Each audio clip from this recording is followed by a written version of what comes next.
Hi, thanks everyone for having me here, and thank you to all the Nostr developers for sort of building a platform that we can make it easy for journalists to reach their audience wherever they are. And the session here is on publish without permission. Basically, people are blocked, and Nostr is an opportunity for journalists and dissidents to reach whoever they need to. Quick background on myself. 10 years ago, I built the publishing systems for CBS. CBS is a large television and publishing system network in the US. And so if you go to CBS News, CBS Sports, that was technology we built, as well as CBS All Access, which became Paramount Plus. So this is video subscriptions. And 25 years ago, actually, it's funny that we were saying log in with Google. We worked on this technology when I was at Sun Microsystems to do single sign-on. And you'll laugh, when we built it, it was supposed to not share your personal information when you logged into places. Of course, it got cannibalized. How did we get here? And let's do a quick history of web publishing. And it was funny that Ravel said CNN, because if you go back to the 90s, and yes, I have gray in my hair, to get a website on the web was challenging. You have to rent a cage, you have to deploy Oracle, program stuff in PHP and HTML, and really only the CNNs of the world, were able to publish content, in a scalable way with images and such. But then we got WordPress, and there was a Cambrian explosion of websites. And what was really cool about it is it was open. It ran on something called MySQL, which was free, PHP, which was free. WordPress itself was free. It was easy to deploy it. You could rent it at a bunch of different places. And there were so many websites. I'm a technologist, so my favorite at the time was TechCrunch. And there's still many, many websites run on this technology. But then we started to get to centralization. And Medium was a wonderful website that a lot of people used in the 2010s. And the reason is it had a wonderful creator interface, and it also added email subscriptions. This is where you start to centralize. You're sending email blasts. It's hard to do from your own website. So people like the benefits of easy creation and email distribution, and we went back to a centralized internet, which Ravel was talking about. And it's very unfortunate. And today, in vogue is Substack. Look, they don't censor as much, like they won't chuck you off their site, but it's still very centralized. And what they added is subscriptions. It's like very easy to click and start giving the creator money. But this is sort of the vogue of where we are today, and it's all on a proprietary stack out of the United States.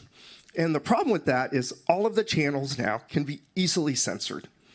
A website can be censored, an RSS feed can be censored, email can be censored because they can just fish out your domain, who it's going to, they can stop it. And subscriptions are very easy to censor because it's a payment mechanism. So what can we do about this? It's happening all over the place. And a particular passion of mine is in, well, we'll call them every type of country, but large democracies are censoring more and more. And it's really, really unfortunate. So, as we said, what's great about Nostr is it's censorship resistant.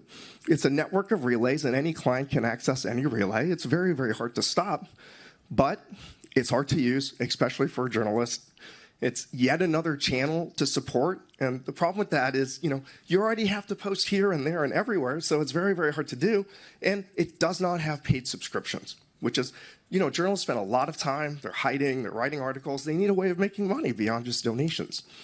So what we've built is a free but modern publishing system. So it feels like a Substack. It feels like a Medium. It's so easy to get started and to use.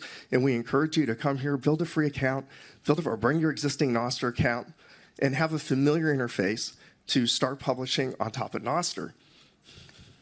And what's interesting about what we did is we made it work with all the previous stuff. So now you can still publish to the web. You can still publish to mobile. You can still do emails. But now you can reach people on Nostr as well. So if you're blocked in these other channels, your users, your readers can still find you. The other thing we've added is better payments. I mean, look, not everyone can just log in with Visa when they're sitting in Africa somewhere, right? It's very, very challenging. And it's very, very easy to block. So what we've added, of course, there's the tips and zaps that are built into Nostr, and this is incredible. Anyone can send you money. Bitcoin Lightning. But what we've added is subscriptions. So you can do paid Nostr DMs to your audience, and they have a way of getting content just like they would with Substack, and also single article paywalls. So somebody can pay you for just that article. Now, this stuff might seem familiar and kind of annoying to us, but journalists need to get paid.